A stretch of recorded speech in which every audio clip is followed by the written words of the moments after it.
Assalamu alaikum wa rahmatullahi wa barakatuh.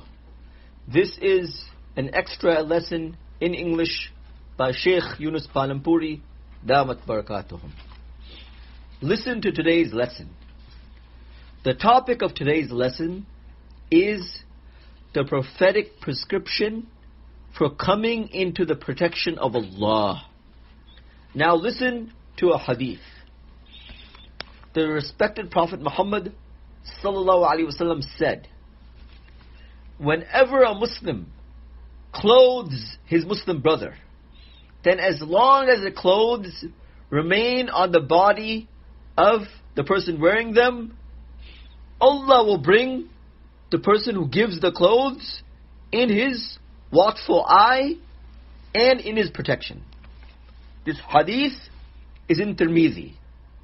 For this reason, we should give clothing to others. We should clothe others.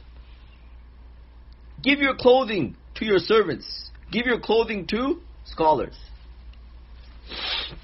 The best is to take the other person's clothing measurements and have the clothing sewn especially for them, so that they keep wearing it. Keep this in mind. By clothing a person, the one who is giving the clothing will remain in the protection of Allah as long as the clothing remains on the person wearing them. Allah Ta'ala will especially watch over the one who is giving the clothing. For this reason, it was a practice of the pious predecessors to have clothing sewn for the great scholars of their time. Imam Abu Hanifa, rahimahullah, had all the clothing measurements of the scholars of his time written down. So-and-so scholar wears so-and-so size, so-and-so scholar wears so-and-so size, so-and-so scholar wears so-and-so size. And immediately, clothing would reach all the scholars in the month of Ramadan or at the end of the month of Sha'ban.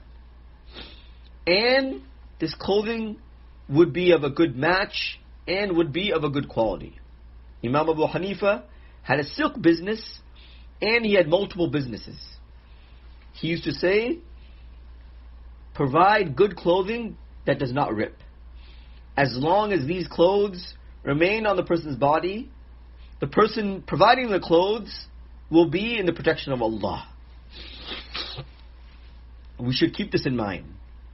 Provide your servants and your workers with good clothes according to your ability. They are in your service day and night. The respected Prophet Muhammad sallallahu alaihi wasallam said, your male slaves and your female slaves. I will explain. Today there are no male slaves and female slaves. I will explain later what is a male slave and a female slave. However, when the topic comes, I will explain it to you in more detail. The Prophet Muhammad ﷺ said, your servants are your brothers. Allah Ta'ala has put them in your service.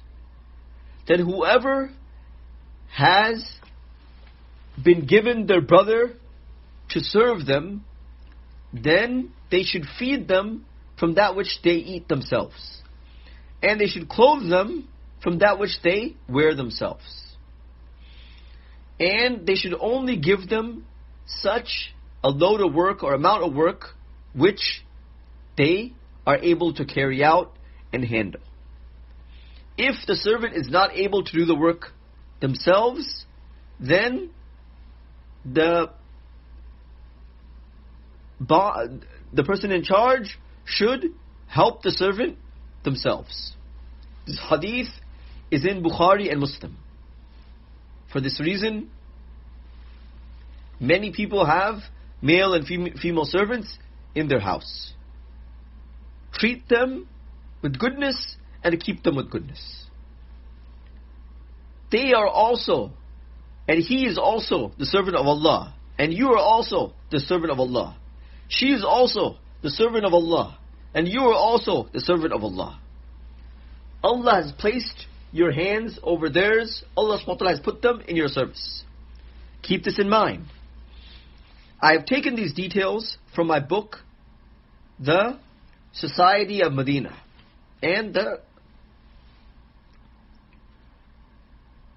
Community of Medina. I have given you the references for the hadith.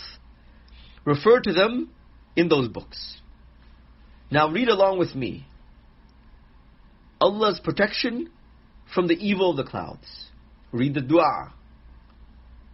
Allahumma inna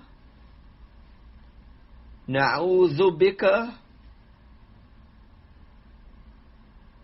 min sharri ma ursila bihi. O Allah, we seek your protection from the evil with which this cloud has been sent. I have quoted this in my book, The Protection of Allah, the 6th stage, page 207, hadith number 98. I have mentioned the reference there. Nowadays, there are many clouds, and they can be seen from the airplanes. We should read this dua, and Allah Ta'ala will protect us from the evil of these clouds. May Allah Ta'ala grant us all complete protection from all types of evil. Ameen. Wa akhir da'wana anil hamdulillah rabbil alameen.